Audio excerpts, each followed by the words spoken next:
Rich Tarani in the TMC Newsroom. Thanks for watching. On our program today is Humaira Akbari. She is the president and CEO of AKnowledge Partners. And Humaira, welcome to the show. How are you? Thank you. Very well. I'm glad that I'm over all of the cold this year. Yeah, it's been a rough weather here in New England and New York for the last few months. So that's why it's good to have conferences down in Florida. That's when we last met. I agree. That's right. We were fortunate enough to be on a panel together in the M2M Evolution show in Miami, Florida, and on that panel there were some amazing things that we learned from you in the panel, and I was hoping that we could go into that a little bit, but before I was hoping we could learn a little bit more about your company and what you do. Sure. AKnowledge Partners was founded about 2 years ago, and we provide high strategic advisory services primarily to private equity and very large industrials, Fortune 1000, and governments. And we do that in 3 sectors, which is Internet of Things, security, and big data. And the concept is either to help the companies to sort of cross the chasm and understand what to do with Internet of Things or security, or assist private equity in developing investment thesis and really source deals for them, and assist them in also they're crossing the chasm into Internet of Things. That's great. And you also are on boards within the industry, right? That's right. I'm on several boards of both technology and industrial companies, 2 in Europe, 2 in the U.S.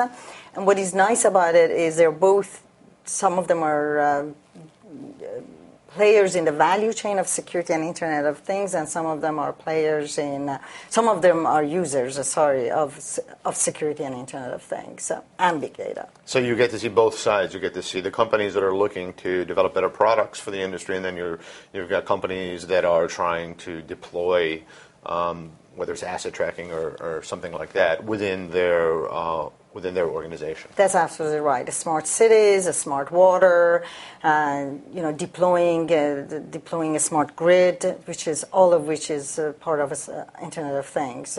Especially now in California with smart water, I mean, it's just it's a crisis, right? That's right. That they're dealing with out there. The most recent news, I think, is very interesting for companies which are in water management, both in terms of infrastructure deployment, but also management of it.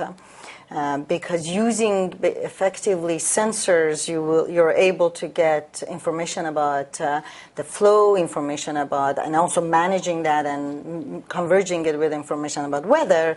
You can decide how much water you can release and what are the peak demand, and sort of rationalize the water usage, as well as 20% of water in the world is wasted because of leakage. Leakage in the pipelines, leakage in the systems, and if you can stop that, which you can do that using sensors and Internet of Things, you can gain 20% more from current systems. And beyond that, the latest headlines I saw over the weekend, actually, this past Easter weekend, were that farmers are now having to choose between growing crops and selling their water because it's just so expensive. The commodity has increased so much, and so one imagines that if something isn't done, there may now, from a water crisis, we may go to a food crisis in the next 6 months to a year if less crops are grown.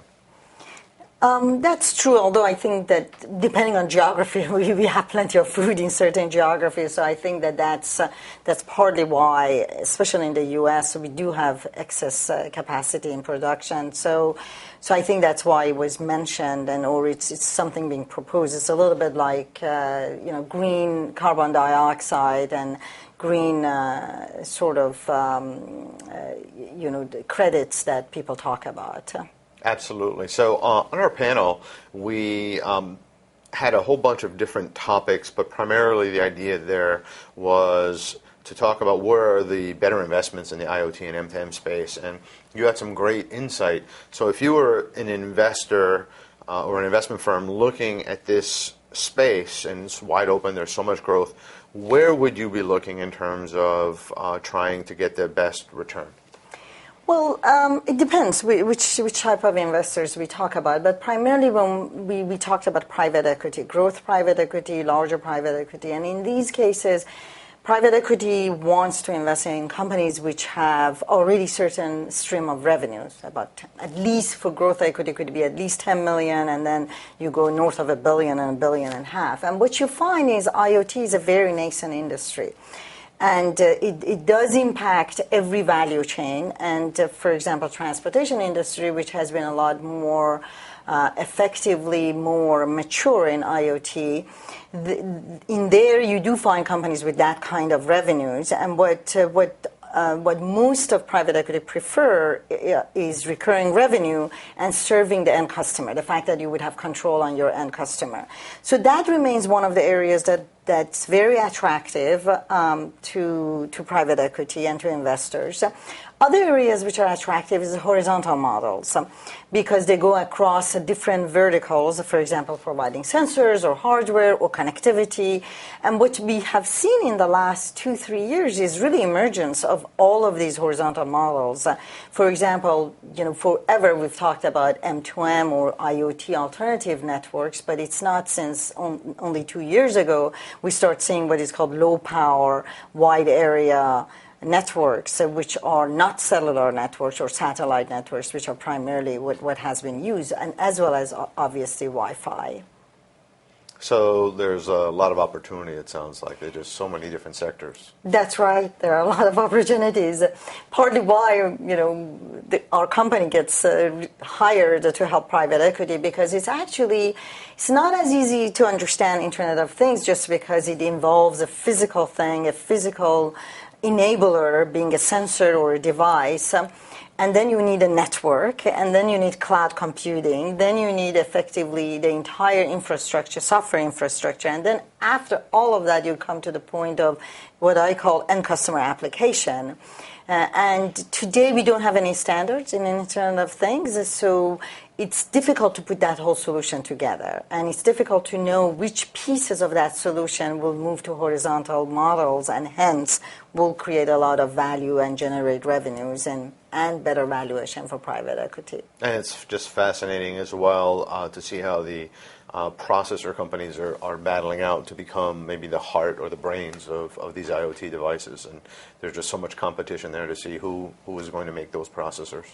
That's right. I mean, I think it starts from that. Again, back to the fact that there are no standards. One of the most difficult parts in IoT is the fact that the sensor and hardware effectively is separate. It is very tied with the end user application. So what really needs to happen is what happened in consumer world, where the hardware, i.e. the phone, is separated away from the user, and you effectively have app developers can come in and develop app on, without a regard effectively for the hardware and how the customer uses it or end user or consumers uses it. And that's something that we don't today have in Internet of Things. So it's an open, smart system, but really operated in a closed way, if you like.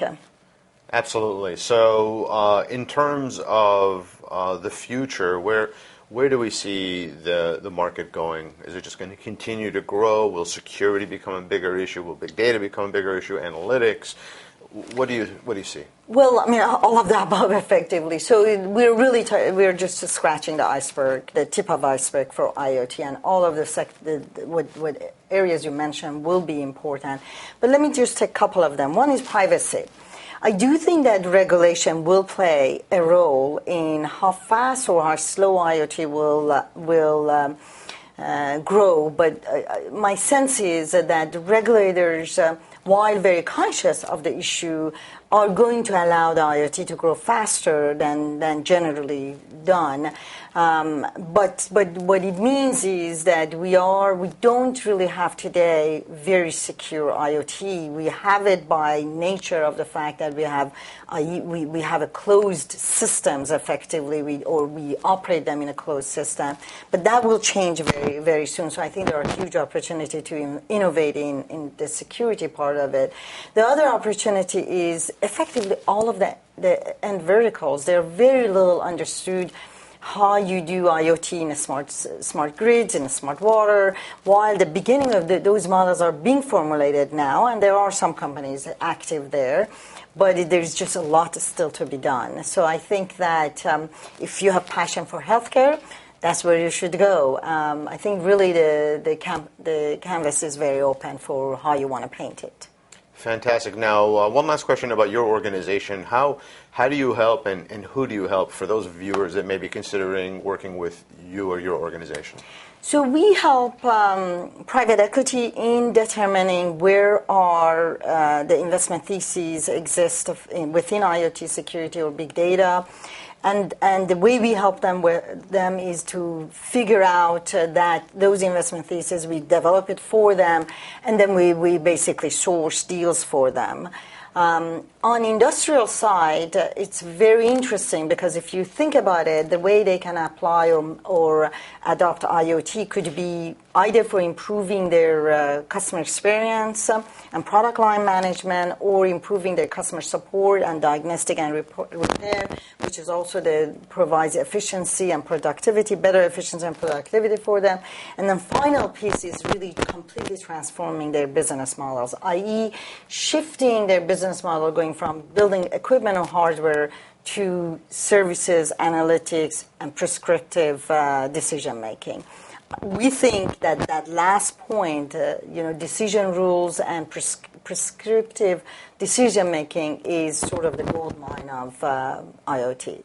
Fantastic. Thanks so much for being on the program. This was great. Sure, thank you.